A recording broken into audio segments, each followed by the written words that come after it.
Bonjour à vous, merci pour ces quelques minutes que vous nous accordez. Quel est l'intérêt pour vous de ce genre de débat citoyen? L'intérêt, c'est que les politiques que l'on met en œuvre, qu'on va mettre en œuvre dans les mois qui viennent, ce sont des politiques qui vont forcément toucher l'ensemble de nos concitoyens et que d'avoir un retour de leur part sur notamment les problèmes de mobilité, c'est très important, surtout peut-être sur ce territoire. Le territoire pendant, je dirais, presque 30 ans a été complètement oublié en matière de transport.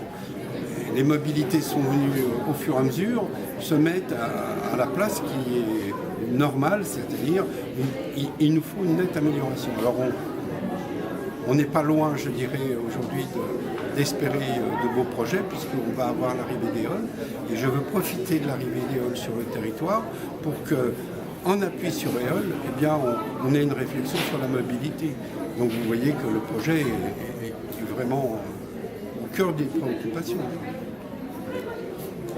Concrètement, vous, en tant que président du GPSO, quel rôle vous pouvez jouer dans la mise en place, l'arrivée des véhicules sans chauffeur?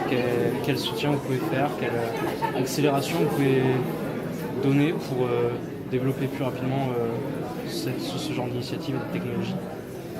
En créant la communauté urbaine GPSO, ce que je voulais, puisque c'est la plus grande communauté urbaine de France, ce que je voulais, c'est justement que l'on pèse et que l'on puisse aller vers nos partenaires, que ce soit l'État, que ce soit la région, que ce soit le département, pour leur dire voilà, sur ce territoire, voilà quels sont les besoins qu'on a identifiés et qui nous remontent de nos concitoyens. Et donc on doit y répondre. Et si vous voulez, les projets que l'on va maintenant lancer, les projets qu'on va financer, vont nous permettre d'aller vers une amélioration des éléments de mobilité. Le territoire fait 50 km de long. Aujourd'hui, vous mettez 3/4 d'heure pour aller de Mantes jusqu'à Paris. Et encore, faut-il que la SNCF n'ait pas de difficulté, si bien qu'on vous arrête à quai à Poissy et puis vous mettez 1 heure de plus pour aller à Paris. On en est là aujourd'hui. Donc ce territoire a vraiment besoin, je dirais, qu'on améliore les transports. Et quand vous regardez tous les problèmes de circulation et de mobilité, je vous invite un jour à aller à Poissy. Aller à Poissy, Poissy est impraticable pendant, je dirais, au moins la moitié du temps. Vous allez à Melan ou vous allez au Mureau, c'est impossible de traverser le pont de Melan en moins de 40 minutes ou 45 minutes. Et vous allez à Mantes, vous avez le même problème. Donc on voit bien que ce territoire a souffert, je dirais, pendant des années d'un sous-investissement. Et donc je suis là pour dire, ce territoire a des besoins, il les exprime et je veux les porter fortement. Donc pour vous, ce débat, en fait, c'est une première sonnette d'alarme vers la transition de mobilité qui est nécessaire dans votre cas, dans le Grand Paris sénoise. Non seulement c'est utile, mais en plus de ça, donner la parole aux concitoyens sur des sujets comme celui-là, ce sont des réflexions parce que, somme toute, nous sommes quasiment des élus de proximité, indépendamment de mon rôle de président de la communauté urbaine. Je suis maire d'une commune.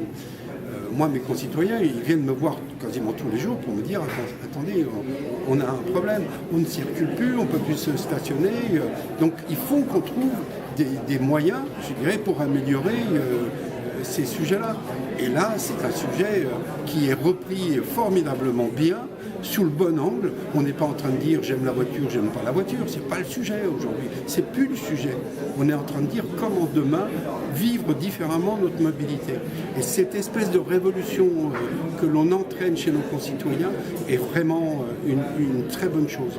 Parce que derrière, eh bien, il y aura des moyens affectés à ces sujets-là qui seront, je dirais, peut-être valorisés par une acceptation de nos concitoyens sur tous les projets qu'on portera maintenant. Donc ça, c'est très bien.